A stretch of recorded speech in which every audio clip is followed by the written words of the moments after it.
Hello बच्चों, welcome to online classes of एसआ public school. तो जैसे कि लास्ट क्लास में हमने अपना सेशन कैसे एंड किया था, मैंने आपको बताया था कि राबी क्रॉप्स और खारिफ क्रॉप्स में हम पूरे जो सीजन की क्रॉप्स होती हैं उनको डिवाइड कर सकते हैं। अब ये क्रॉप्स होती क्या हैं वो हम डिटेल में पढ़ेंगे इस क्लास में, ठीक है। अब खारिफ क्रॉप क्या होती है ना, the crops which are sown in the rainy season are called kharif crops. तो वो क्रॉप जिनको कि हम रेनी सीजन में बोते हैं वो होती हैं खारिफ क्रॉप, ठीक है। अब रेनी सीजन इंडिया में जनरली कब होता है ये आपको पता ही होगा, जून टू सितंबर। रेन्स वगैरह वैसा सीजन रहता है इंडिया में। तो इस सीजन में जो हम क्रॉप्स ग्रो करते हैं उनको बोलते हैं खारिफ क्रॉप्स। अब इनके एग्जाम्पल्स क्या होंगे, जैसे पैडी, मेज, सोयाबीन, ग्राउंडनट, कॉटन। ये सारी जो एग्जाम्पल्स हैं ये हैं खारिफ क्रॉप के, ठीक है। ये रेनी सीजन में बोए जाते हैं, ओके। नेक्स्ट आता है राबी क्रॉप्स। अब राबी क्रॉप जो होते हैं, rabi crops are grown in the winter season, okay. तो जो क्रॉप विंटर सीजन में ग्रो करते हैं उनको बोलते हैं राबी क्रॉप।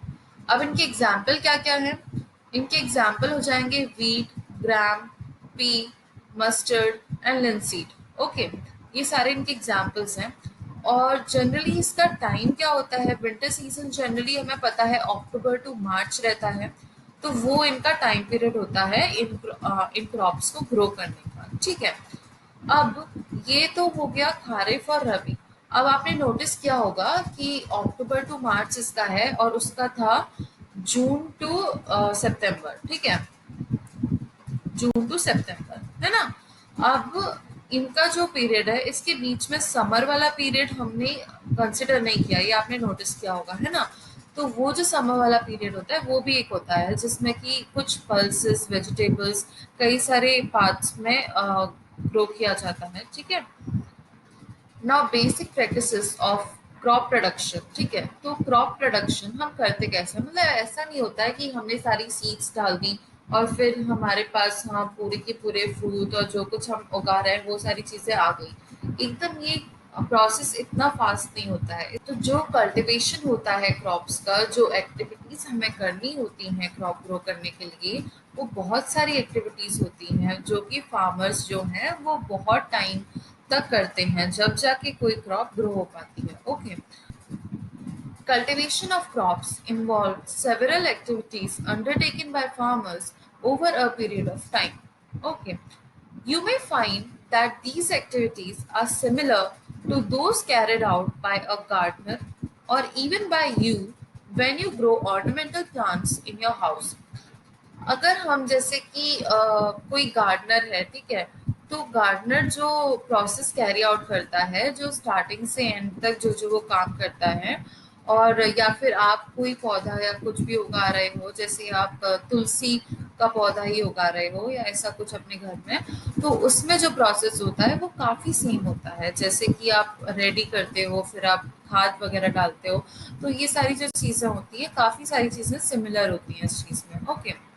अब ये सारी जो एक्टिविटीज और टास्क होते हैं जो कि बीच में होते हैं कि हाँ मतलब स्टार्टिंग से और एंड तक, ये सारे जो टास्क होते हैं इनको बोलते हैं एग्रीकल्चर प्रैक्टिसेस। मतलब एग्रीकल्चर के लिए जो जो हम टास्क कैरी आउट कर रहे हैं, ओके।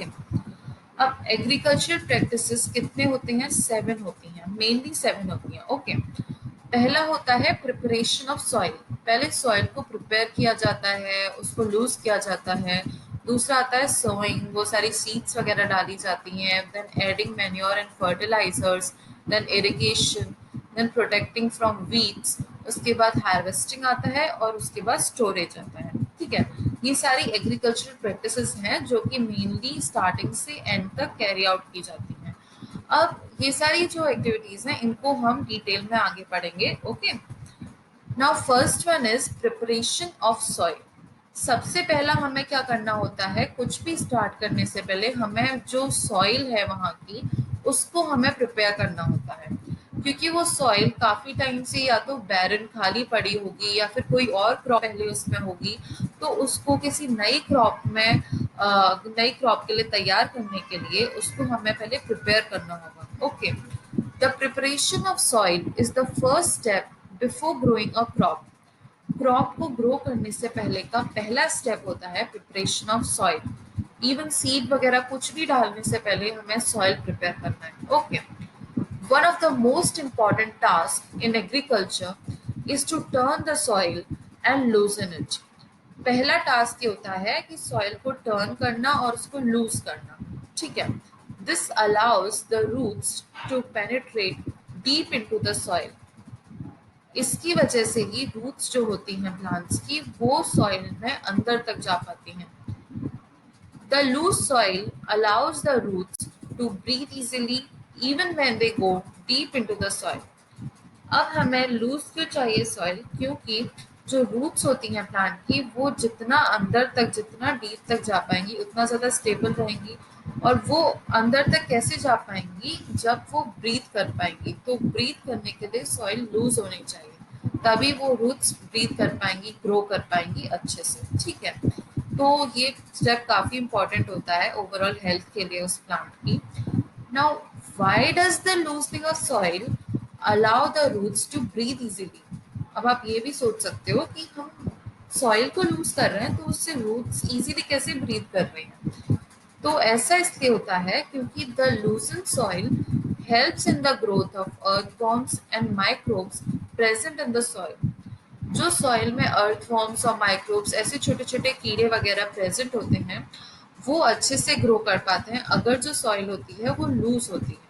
ठीक है, क्योंकि वो अच्छे से ब्रीथ कर पाएंगे, अच्छे से उनमें पोर्स होंगे। तो ठीक है, तो वो लूज होनी चाहिए soil. Now, these organisms are friends of the farmer since they further turn and loosen the soil and add humus to it. वो ह्यूमस ऐड करते हैं, सबसे इम्पॉर्टेंट बात ये है। और भी ज़्यादा लूज और टर्न करते हैं सॉइल को, जिससे और ज़्यादा रूट्स डीप जा सके और ज़्यादा हमारी हेल्प हो सके। ठीक है, अब आपके लिए एक क्वेश्चन है सोचने के लिए जब तक कि मैं आपको नेक्स्ट टाइम मिलूँ। Why does the soil need to be turned and loosened? अब आप इसके बारे में सोचिएगा, जवाब थोड़ा सा मिल जाएगा आपको अभी जो मैंने पढ़ा है उसी में। ठीक है, बाकी हम आगे इसको डिस्कस करेंगे नेक्स्ट क्लास में। ओके, तब तक bye. Thank you so much for watching online classes video of SR Public School. अगर आपको हमारा वीडियो अच्छा लगा तो लाइक कीजिए, कमेंट कीजिए, अपने दोस्तों के साथ शेयर कीजिए और हमारे यूट्यूब चैनल को सब्सक्राइब कीजिए।